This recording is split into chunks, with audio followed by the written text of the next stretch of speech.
लीजिए कहीं उपस्थिति नहीं है मीडिया। हाँ, आप जो है थोड़े दिन पहले यूजीसी के खिलाफ प्रदर्शन चल रहे थे, कहीं 4 बच्चे भी खड़े होकर मुर्दाबाद कर देते थे, हर चैनल पर वो खबर चल जाती थी। आज 4-4 हज़ार लोग लाइन में खड़े हैं, 400-400 लोग लाइन में खड़े हैं, वो किसी चैनल को नहीं दिखाई दे रहे। तो इस टाइम पे ऐसी स्थिति हो गई है कि ये बीजेपी समझ में नहीं आ रहा है लोगों को कि आखिर देश को कहाँ ले जाना चाह रही है। इजराइल के साथ जो है पहले से हमारे कोई ऐसे संबंध थे कि कोई बहुत ज़्यादा ऐसे नहीं थे कि हम उनका जो है गुणगान करें या कोई बखान करें, लेकिन बैलेंस था हमारा। इनकी पता नहीं क्या नवजा इजराइल के हाथ में पहुंच गई है। मोदी जी ने तो मदरलैंड और फादरलैंड बना दिया। ये तो इनका ऐसा चरित्र रहा है कि ये किसी को कुछ भी बना सकते हैं और किसी के बारे में कुछ भी कह सकते हैं। लेकिन हमारी समझ में तो ये नहीं आ रहा कि ईरान से तेल खरीदने में हमारा नेट फ़ायदा था। 20% तो वो मार्केट रेट से सस्ता तेल देता था। वहाँ से जब हमारे तेल लेके सिपा आते थे तो उनका इंश्योरेंस कराया जाता है, और जो भाड़ा लगता है वो भाड़ा और इंश्योरेंस वो अपनी तरफ से करके देता था। मतलब आप मान लीजिए हज़ारों करोड़ रुपए का इस देश का फ़ायदा हो रहा था, इस देश का फ़ायदा हो रहा था, इसका मतलब इस देश के लोगों का फ़ायदा हो रहा था।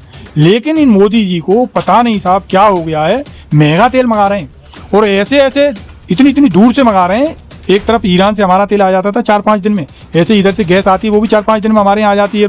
अब वहाँ से मंगाएंगे जहाँ से साहब 26 दिन में आएगा। स्वागत है आपका, मेरा नाम है विपिन बेबाक। हमारे साथ मौजूद हैं कांग्रेस के वरिष्ठ नेता सुमति यादव। स्वागत है सुमति जी, धन्यवाद। सुमति यादव जी, त्राहिमाम मचा हुआ गैस सिलेंडर पे, और सरकार का कहना है कि सब चीज़ पर्याप्त है, किसी चीज़ की कोई कमी नहीं है। देखिए, ये सरकार अब तक ऐसा झूठ बोलती थी कि वो झूठ छिप जाता था, लेकिन ये वाला झूठ तो इन्होंने ऐसा झूठ बोला है कि ये छिप ही नहीं रहा है। ये तो सड़कों पे बिल्कुल बहा डोल रहा है। गोरखपुर में इतनी बड़ी लाइन थी कि पुलिस को लाठीचार्ज करना पड़ा, लेकिन हरदीप पुरी जी ये मानने के लिए तैयार नहीं है कि गैस की शॉर्टेज है। और सबसे बड़ा कमाल तो ये मीडिया कर रहा है। जो है मीडिया को पता नहीं क्या हो गया है, जो हज़ारों लोग खड़े हैं सड़क पे वो नहीं दिखा रहे, उनकी खबर नहीं चला रहे। वो कोई 2 सिप आ रहे हैं वहाँ से साहब, उस खबर को ऐसे प्रचार प्रसार कर रहे हैं, ऐसा प्रचार प्रसार कर रहे हैं कि पता नहीं कौन सा किला फतेह कर लिया सरकार ने।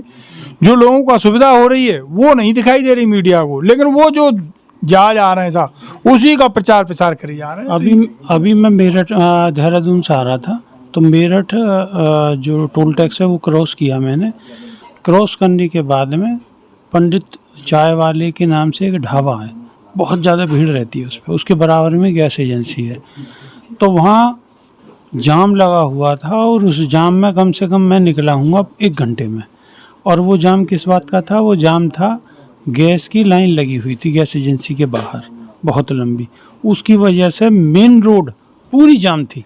लेकिन प्रशासन कह रहा है कि किसी भी चीज़ की कोई कमी नहीं है, रूमर फैला रहे हैं लोग। देखिए, ये जनता को कोई असुविधा हो रही है तो ये मीडिया का काम होता है कि सरकार के कान तक आवाज़ पहुंचाए, जो पब्लिक की आवाज़ है उसको कैसे जो है एम्पलीफाई करे। लेकिन हमारे यहाँ के मीडिया को बड़े शर्म के साथ कह रहे हैं, ये सब करने में बहुत क्या कहना चाहिए, अपने आप को बहुत छोटा महसूस करता है, या आप मान लीजिए कहीं उपस्थिति नहीं है मीडिया। हाँ, आप जो है थोड़े दिन पहले यूजीसी के खिलाफ प्रदर्शन चल रहे थे, कहीं 4 बच्चे भी खड़े होकर मुर्दाबाद कर देते थे, हर चैनल पर वो खबर चल जाती थी। आज 4-4 हज़ार लोग लाइन में खड़े हैं, 400-400 लोग लाइन में खड़े हैं, वो किसी चैनल को नहीं दिखाई दे रहे। तो इस टाइम पे ऐसी स्थिति हो गई है कि ये बीजेपी समझ में नहीं आ रहा है लोगों को कि आखिर देश को कहाँ ले जाना चाह रही है। इजराइल के साथ जो है पहले से हमारे कोई ऐसे संबंध थे कि कोई बहुत ज़्यादा ऐसे नहीं थे कि हम उनका जो है गुणगान करें या कोई बखान करें, लेकिन बैलेंस था हमारा। इनकी पता नहीं क्या नवजा इजराइल के हाथ में पहुंच गई है। मोदी जी ने तो मदरलैंड और फादरलैंड बना दिया। ये तो इनका ऐसा चरित्र रहा है कि ये किसी को कुछ भी बना सकते हैं और किसी के बारे में कुछ भी कह सकते हैं। लेकिन हमारी समझ में तो ये नहीं आ रहा कि ईरान से तेल खरीदने में हमारा नेट फ़ायदा था। 20% तो वो मार्केट रेट से सस्ता तेल देता था। वहाँ से जब हमारे तेल लेके सिपा आते थे तो उनका इंश्योरेंस कराया जाता है, और जो भाड़ा लगता है वो भाड़ा और इंश्योरेंस वो अपनी तरफ से करके देता था। मतलब आप मान लीजिए हजारों करोड़ रुपए का इस देश का फ़ायदा हो रहा था, इस देश का फ़ायदा हो रहा था, इसका मतलब इस देश के लोगों का फ़ायदा हो रहा था। लेकिन इन मोदी जी को पता नहीं साहब क्या हो गया है, महंगा तेल मंगा रहे हैं, और ऐसे ऐसे इतनी इतनी दूर से मंगा रहे हैं। एक तरफ ईरान से हमारा तेल आ जाता था 4-5 दिन में, ऐसे इधर से गैस आती है वो भी 4-5 दिन में हमारे यहाँ आ जाती है। अब वहाँ से मंगाएंगे जहाँ से साहब 26 दिन में आएगा। तो मोदी जी इस टाइम ब्लैकमेल हो रहे हैं, और बुरी तरह से ब्लैकमेल हो रहे हैं। वो अपने साथ साथ अब देश के 140 करोड़ लोगों को इतनी पीड़ा दे रहे हैं, इतनी पीड़ा दे रहे हैं कि जब मौका मिलेगा ना इन लोगों को तो 5 राज्यों में तो मौका मिलने को तैयार है, बिल्कुल ऐलान कर दिया चुनाव आयोग ने, 5 राज्यों में चुनाव है।